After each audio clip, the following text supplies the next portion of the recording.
సురేష్ గారు, ఏంటి ఫ్రస్ట్రేషన్కి కారణం ఏంటి? లోకేష్ పవన్ కళ్యాణ్ మాట్లాడుతున్నటువంటి భాష.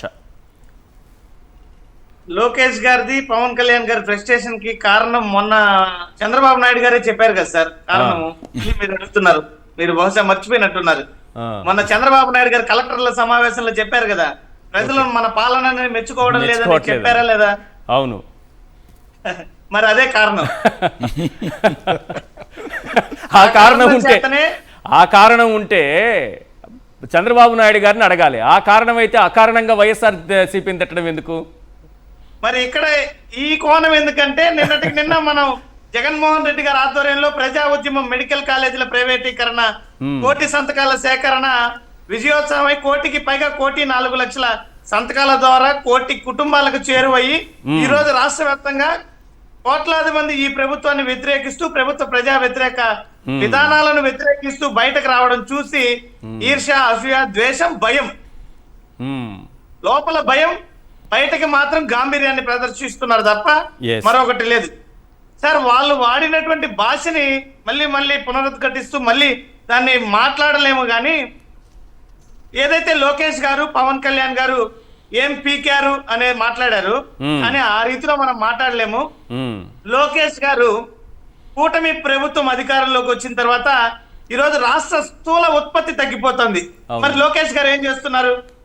రాష్ట్ర ఆదాయం తగ్గిపోతుంది, ఏం చేస్తున్నారు? రాష్ట్ర అప్పులు బడ్జెట్ లోను బడ్జెట్ బయట పెరిగిపోతున్నాయి, ఏం చేస్తున్నారు?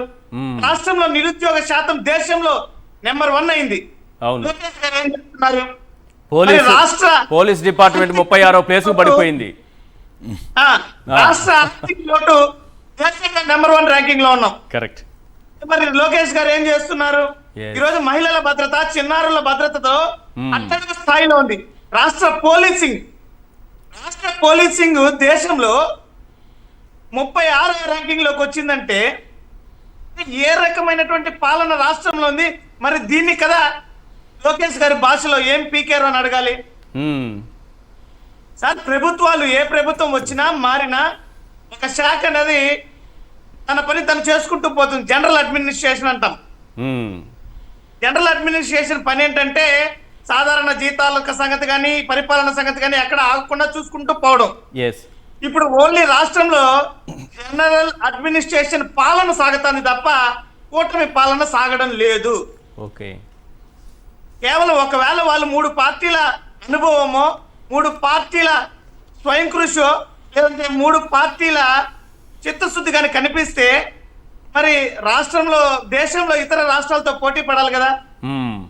ఏంటో అప్పుల్లో నా పోటీ పడేది 18 నెలల్లో 3 లక్షల కోట్లకి చేరువ అవుతుందంటే రాష్ట్ర ఆర్థిక విధ్వంసం అయిందా లేదా? మరి గతంలో జగన్మోహన్ రెడ్డి గారి పాలనలో లేని అప్పులు సాక్షాత్తు తెలుగుదేశం పార్టీ మేనిఫెస్టోలో పెట్టేశారు 13 లక్షల కోట్ల అప్పు అని. మళ్ళీ వీళ్ళు అధికారంలోకి వచ్చిన తర్వాత అసెంబ్లీలో ప్రకటిస్తారు 3,70,000 కోట్ల అప్పు అని. ప్రజలని మాయమాటలు చెప్పి కప్పించడం పవన్ కళ్యాణ్ గారు. అసలు పవన్ కళ్యాణ్ గారిని సూటిగా ఒకటే ప్రశ్నిస్తున్నా, ఆ రోజు కూటమి పార్టీలను అధికారంలోకి తీసుకురావాలని కుల భావన తెచ్చుకుని ఓట్లు వేయండి అని అభ్యర్థించింది పవన్ కళ్యాణ్ గారు. మరి కుల భావనతో పవన్ కళ్యాణ్ గారిని నమ్మి ఓటేసినటువంటి ఆ కులాలను ఈరోజు ఈ కూటమి ప్రభుత్వం వెలివేస్తుంది. ఆ సామాజిక వర్గం మొత్తం కూడా ఈరోజు బాధను అనుభవిస్తుంది. ఎందుకు? ఈ రోజు అధికారంలోకి 3 పార్టీలు వస్తే ఒక సామాజిక వర్గం ఏకచక్రాధిపత్యం చూపిస్తుంది రాష్ట్రంలో. ఒక సామాజిక వర్గం ఈ రోజు మిగతా వాళ్ళందరినీ కూడా అణిచివేస్తుంది. అధికారులు వాళ్ళే ఉండాలి.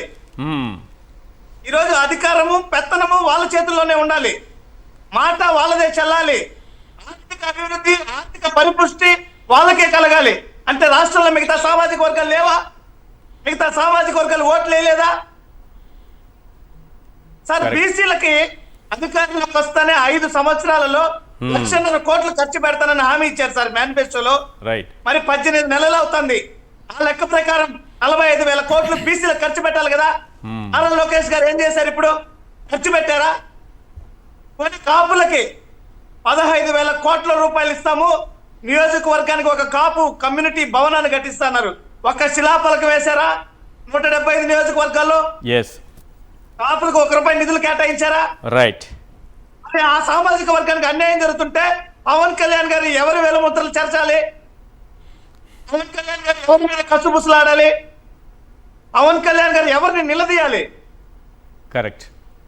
ఆ రోజు నా తల్లిని తిట్టారు, నా కుటుంబాన్ని తిట్టారు, నన్ను అవమానించారని ఏదో ఆయన వాళ్ళు వేలముద్రలు చెరుపుతారనుకుంటే ఈయన వేలముద్రల్ని గుర్తుండిపోయేట్టుగా శాశ్వతంగా వేసి 15 ఏళ్ల వరకు ఈ ముద్రలు ఉంటాయి అంటున్నారు. సూపర్, బాగా చెప్పారు. చాలా బాగా చెప్పారు. చెప్పండి సార్. రైట్. వేలుముద్ర వేసేసి 15 years గ్యారంటీ చెప్పేశారా? పర్మనెంట్ ట్యాగ్ వేశారు. రైట్. ఇంకో టాపిక్ ఉంది అసలైంది.